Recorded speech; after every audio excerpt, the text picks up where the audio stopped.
Sorry sir, ಇವತ್ತು D G ಅವ್ರನ್ನ meet ಮಾಡಕ್ಕೆ ಬಂದಿದ್ವಿ ರಿಗಾರ್ಡಿಂಗ್ ಯಾತಕ್ಕಾಗಿ ಅನ್ನೋದು. ಒಂದು ಪೊಲೀಸ್ ಎಕ್ಸೆಸ್ ಆಗಿದೆ, ಆ ಎಕ್ಸೆಸ್ ಬಗ್ಗೆ ತನಿಖೆ ಮಾಡಿಸಿ ಅಂತ ಒಂದು ರಿಕ್ವಿಸಿಷನ್ ಕೊಡೋಕ್ಕೆ ಬಂದಿದ್ದೆ, ಕೊಟ್ಟಿದ್ದೀನಿ. ಯಾವ ಇದ್ರ ಬಗ್ಗೆ ಅಂತ? ಅಲ್ಲ, ಕಳೆದ ತಿಂಗಳು 7ನೇ ತಾರೀಕು ನಮ್ಮ ಪ್ರೆಮಿಸಸ್ ಮೇಲೆ ಮತ್ತು ಮನೆಯ ಮೇಲೆ ಒಂದು ಪೊಲೀಸ್ ದಾಳಿ ನಡೆಯುತ್ತೆ. ಆ ಪೊಲೀಸ್ ದಾಳಿಯ ಬಗ್ಗೆ ಅಲ್ಲಿ ಏನು ಎಕ್ಸೆಸ್ ನಡೀತು, ಅತಿರೇಕ ಏನು ನಡೀತು ಅಂತ ಹೇಳೋದಕ್ಕೆ ಕೊಟ್ಟಿದ್ದೀನಿ. ಅತಿರೇಕ ಅಂದರೆ ಯಾವ ರೀತಿ ಸರ್? ನೀವು ಹೇಳೋ ಪ್ರಕಾರ ನಿಮ್ಮ ಮನೆಯಲ್ಲಿ ನಡೆದಿದ್ದು? ನನಗೆ ಮಾತನಾಡೋಕ್ಕೆ ಅವಕಾಶವನ್ನೇ ಕೊಡಲಿಲ್ಲ.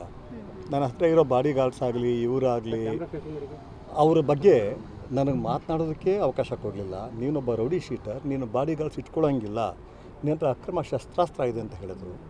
ಅದ್ರ ಬಗ್ಗೆ ನಾನು ಈಗ ಅದನ್ನೆಲ್ಲ ಅಲ್ಲಿ ಹೇಳೋದನ್ನ ಇಲ್ಲೇ ಫುಲ್ ಕೇಳಿಬಿಟ್ರೆ ದಯವಿಟ್ಟು ಅಲ್ಲಿ ಬನ್ನಿ. I will look into the matter ಅಂತ ಹೇಳಿದ್ದಾರೆ. ಸಿಂಪಥೆಟಿಕ್ ಆಗಿ ಕೇಳಿಸ್ಕೊಂಡ್ರು I will look into the matter ಅಂತ ಹೇಳಿದ್ದಾರೆ. ಸರ್, ಈಗ ಕೋಕೋ ಆಕ್ಟ್ ಹಾಕಿದ್ದಾರೆ, ಸೈಲೆಂಟ್ ಸುನಿಲ ಮತ್ತು ರೋಹಿತ್ ಮೇಲೆ ಏನು ಹೇಳ್ತೀರಾ? ನಾನು ಅದ್ರ ಬಗ್ಗೆ ಮಾತನಾಡ್ತಿಲ್ಲ. ನಾನು ಮಾತನಾಡ್ತಿರೋದು ನನ್ನ ಮೇಲಾಗಿರೋ ಅತಿರೇಕದ ಬಗ್ಗೆ. ಸರ್, ಈಗ ದೂರಲ್ಲಿ ಈಗ ನೀವು ಯಾರೆಲ್ಲ ಹೆಸರು ಮೆನ್ಷನ್ ಮಾಡಿದ್ದೀರಾ ಸರ್? ಯಾವ್ಯಾವ ಅಧಿಕಾರಿಗಳಿದ್ದಾರೆ ಸರ್? ಹೇಳ್ತೀನಿ ಬನ್ನಿ. ಎಲ್ಲ ಪ್ರೆಸ್ ಕಾನ್ಫರೆನ್ಸ್ ಅವರಿಗೆ ತಪ್ಪು please complaint I will look into the matter ಅಂತ ಹೇಳಿದ್ದಾರೆ. ಎಲ್ಲವೂ ಭಾಳ ಕಾಮಾಗಿ ಕೇಳಿಸ್ಕೊಂಡ್ರು, ಸಿಂಪಥೆಟಿಕ್ ಆಗಿ ಕೇಳಿಸ್ಕೊಂಡ್ರು, ಡೀಟೇಲ್ ಆಗಿ ಕೇಳಿಸ್ಕೊಂಡ್ರು. I look into the matter ಅಂತ ಹೇಳಿದ್ದಾರೆ. Thank you.